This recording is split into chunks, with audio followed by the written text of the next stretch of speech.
Types of subqueries. There are a number of distinct subquery types. Let's look at the first one, a single row subquery. A single row subquery has to return a single row, basically a single element. The query calling the subquery requires that single row.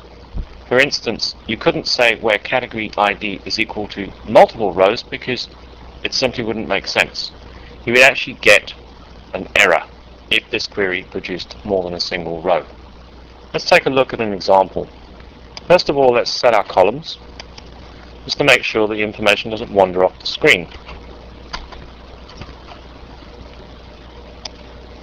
Now here's an interesting query and subquery. This subquery will produce more than a single row, so let's show the error.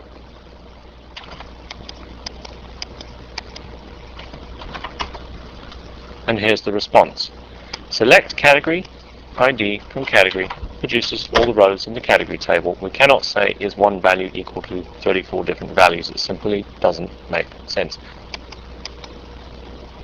Let's take a look at the query that we had on the screen just now and show it functioning. Here we say select category ID from category when name is comedy. So let's run this query, and we find all the rows in the show table that have category ID where the name is comedy and the category ID is 6. 30 rows have the category ID value 6. Let's prove that. Let's go and count the entries in the show table where the category ID is equal to 6. We have 30 rows. Now let's run a sensible query with a single row return subquery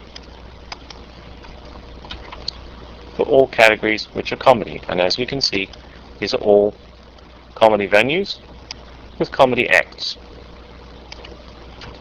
The next type of subquery is a multiple row return subquery.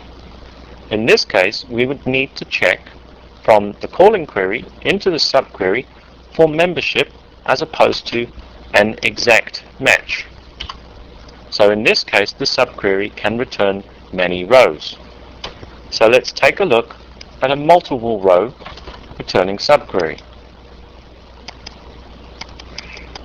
In this case, we're selecting from the category where the category ID in the category table exists in the show table. We can prove that by simply counting the groups of categories within the show table. We have 7 different category groups in the show table. Another type of subquery is a multiple column subquery. What the subquery does is actually select more than one column. Obviously we need to check more than one column against the subquery by checking more than one column in the calling query against the multiple columns produced by the subquery. Here's an example.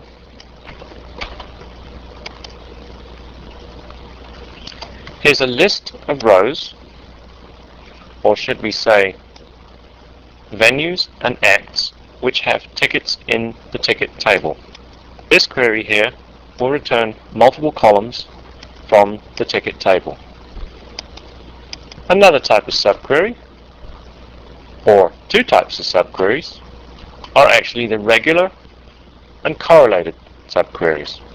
A regular or normal or standard subquery is a subquery where there is no relationship between the calling query and the subquery. An interesting point to note about in is that it should generally be used for literal values, since in is constructed first within the subquery, which in this case this is an expression list, and then the whole result of the subquery or expression is applied to the calling query.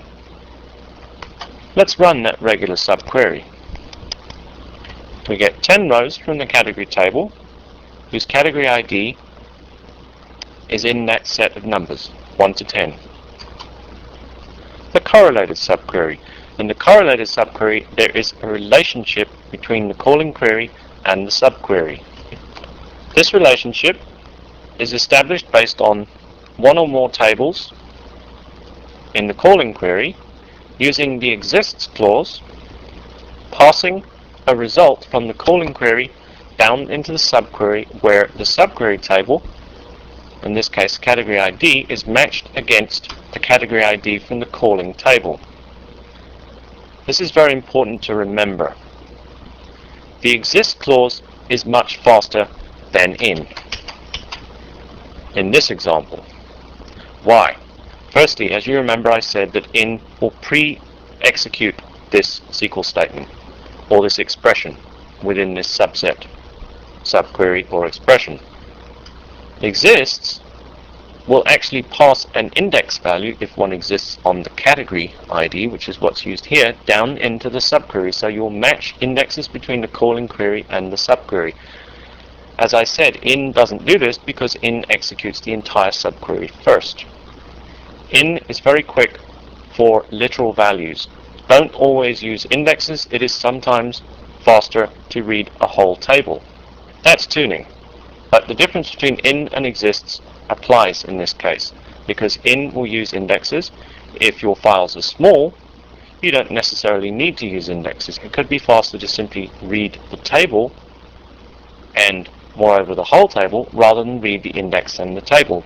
However, when the tables are larger, you can use exists and it will perform more effectively because it will match indexes between the calling query and the subquery. Ultimately, the subquery matches between, in this case, the category and the category IDs between calling query and subquery.